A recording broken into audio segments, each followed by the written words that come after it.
Tahun ke-12 kenabian, malam Isra Mi'raj. Peristiwa penting. Rasulullah SAW senang mengunjungi Ka'bah. Satu malam setelah menunaikan sholat, beliau ketiduran di samping Ka'bah.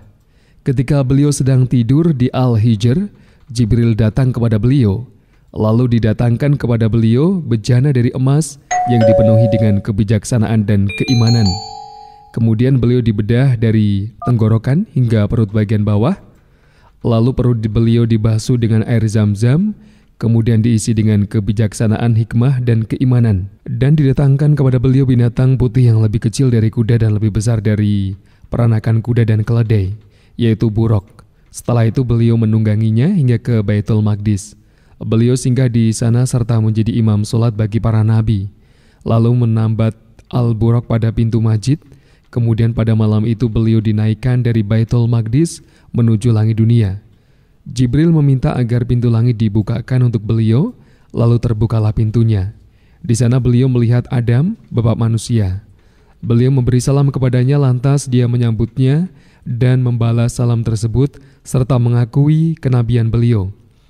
Allah juga menampakkan kepada beliau ruh-ruh para syuhada dari sebelah kanannya dan ruh-ruh orang-orang yang sengsara dari sebelah kirinya.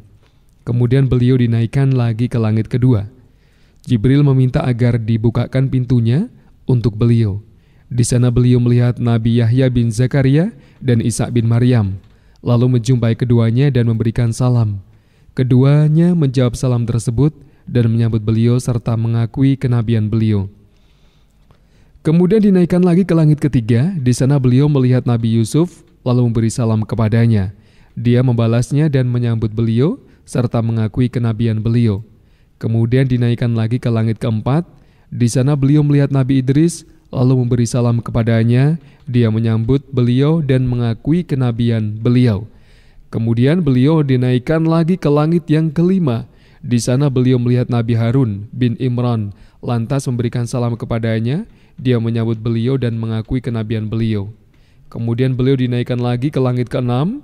Di sana beliau bertemu dengan Nabi Musa bin Imran, lantas memberikan salam kepadanya dan dia menyambut beliau serta mengakui kenabian beliau. Tatkala beliau hendak berlalu, Nabi Musa menangis. Ketika ditanyakan kepadanya, apa yang membuatmu menangis? Dia menjawab, aku menangis karena rupanya ada seorang yang diutus setelahku, tetapi umatnya yang masuk surga lebih banyak dari umatku. Kemudian beliau dinaikkan lagi ke langit ke-7. Di sana beliau bertemu dengan Nabi Ibrahim, lalu beliau memberikan salam kepadanya. Dia menyambut beliau dan mengakui kenabian beliau. Kemudian beliau naik ke Sidratil Muntaha, lalu dibawa naik ke Bait Al-Ma'mur. Hingga kemudian beliau dinaikkan lagi menuju Allah yang Maha Perkasa. Beliau mendekat kepadanya hingga jaraknya tinggal sepanjang 2 ujung busur atau lebih dekat lagi. Dia mewahyukan kepada hambanya ini dengan wahyu, mewajibkan kepadanya 50 waktu sholat. Beliau lantas kembali hingga melewati Nabi Musa. Dia lalu bertanya kepada beliau, apa yang diperintahkan kepadamu? Beliau menjawab, 50 waktu sholat. Dia berkata, umatmu pasti tidak sanggup melakukan hal itu. Kembalilah ke Rabbmu dan mintalah kekeringanan untuk umatmu. Beliau menoleh ke arah Jibril seakan ingin memintakan pendapatnya dalam masalah itu. Dia mengisyaratkan persetujuannya jika beliau memang menginginkan hal itu. Lantas Jibril membawa beliau naik lagi hingga membawanya ke hadapan Allah, sedangkan dia berada di tempatnya. Ini adalah redaksi milik Al-Bukhari pada sebagian jalur periwayatannya, lalu Allah meringankannya menjadi 10 waktu sholat. Kemudian beliau turun hingga kembali melewati Nabi Musa, lantas memberitahukan tentang tersebut kepadanya. Dia berkata kepada beliau, kembalilah lagi kepada Rabbmu dan mintalah keringanan. Beliau masih ragu-ragu antara mengikuti saran Musa dan meminta keringanan kepada Allah Azza wa Jalla, hingga akhirnya dia menurunkannya menjadi 5 waktu sholat. Musa kemudian memerintahkan beliau agar kembali kepada Rabb dan memintakan keringanan lagi. Lalu beliau menjawab, aku malu kepada Rabbku. Aku rela dengan hal ini dan berserah diri.